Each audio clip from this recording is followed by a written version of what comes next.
Jorge Ribeiro Júnior nasceu no Rio de Janeiro, em 1955, cercado por histórias de mar, contadas por seu pai, um oficial da Marinha de Guerra. Aos 12 anos foi estudar no Colégio Militar de Curitiba e aos 16 anos seguiu para o Colégio Naval em Angra dos Reis, onde aprendeu a velejar e quebrou 3 recordes de atletismo.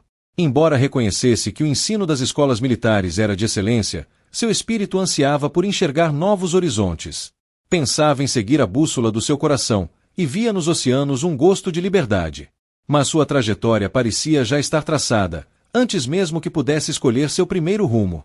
Em 1975 foi para a Escola Naval, em sua cidade natal, onde concluiu os estudos de navegação costeira e astronômica. Em 1977 deixou a Academia de Formação de Oficiais da Marinha e foi viver na França, onde se dedicou à construção de veleiros. Aproveitou para viajar de moto por cerca de 10 países da Europa, e cruzou as geleiras eternas dos Alpes, entre a Itália e a França. Evoluir exigia coragem, e na busca pela grande aventura do saber, percebeu que as viagens eram transformadoras. Conhecendo parte do mundo, descobrimos parte de nós mesmos. Em 1980, o mar o trouxe de volta ao Rio de Janeiro, a bordo de um veleiro passando pelo Caribe.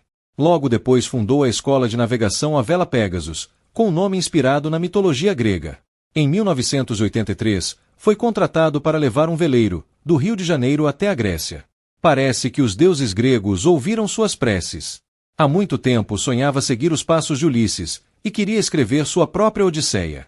O veleiro Anerag partiu do Rio de Janeiro durante a noite, em meio à escuridão das incertezas enquanto a cidade dormia entre montanhas e prédios. A proa da embarcação cortava a água com suavidade, como se fizesse perguntas abertas ao universo. Sentiu que sua vida finalmente se movia na direção certa. Navegou rumo ao norte, passando pelo arquipélago de Abrolhos, onde aprendeu que beleza e perigo costumam dividir o mesmo espaço. Os recifes traiçoeiros exigiam atenção e humildade. A arte de velejar parecia imitar a arte da vida, onde a vitória não se alcança da noite para o dia. Seguiu desbravando novos horizontes, assimilando conhecimentos e colocando-os em prática, para transformá-los em sabedoria.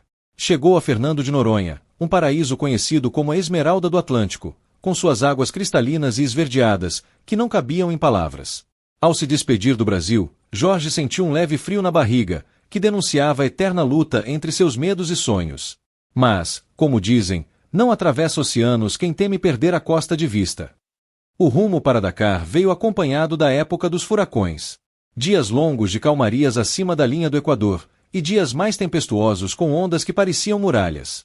Em meio à vastidão do oceano, Jorge lembrou-se dos navegadores gregos, com seus deuses caprichosos. Poseidon ainda exigia respeito.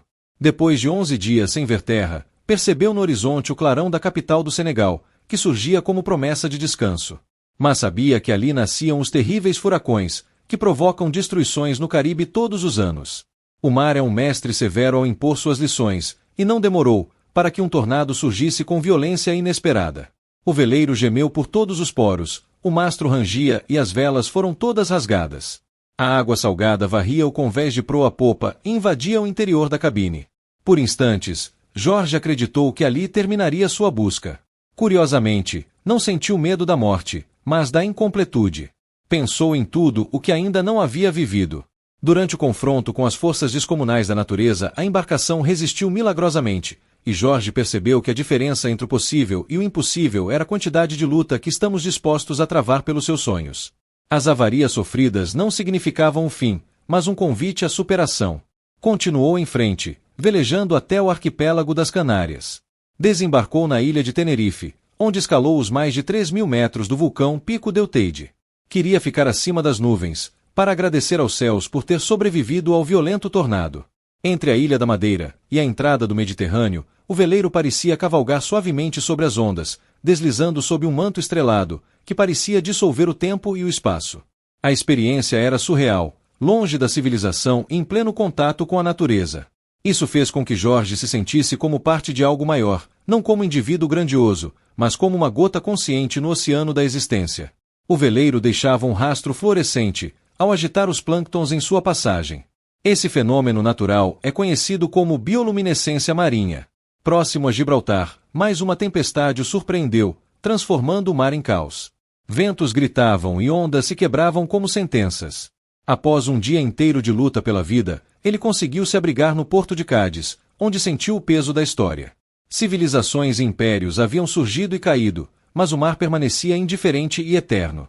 Percebeu que os desafios do mar têm a capacidade de nos despir de nossas debilidades, substituindo arrogância por paciência e tolerância. Depois de Cádiz, cruzou o Estreito de Gibraltar e entrou no mar Mediterrâneo, onde a viagem ganhou um novo ritmo. Guiado pela bússola do seu coração, Jorge viu surgir a ilha de Ibiza, nas Baleares, e soube que finalmente iria poder navegar pelas águas de Ulisses. A partir de 1984, Jorge velejou por cerca de 10 anos, entre os cantos das sereias, vivendo acordado os sonhos pelos quais se apaixonara.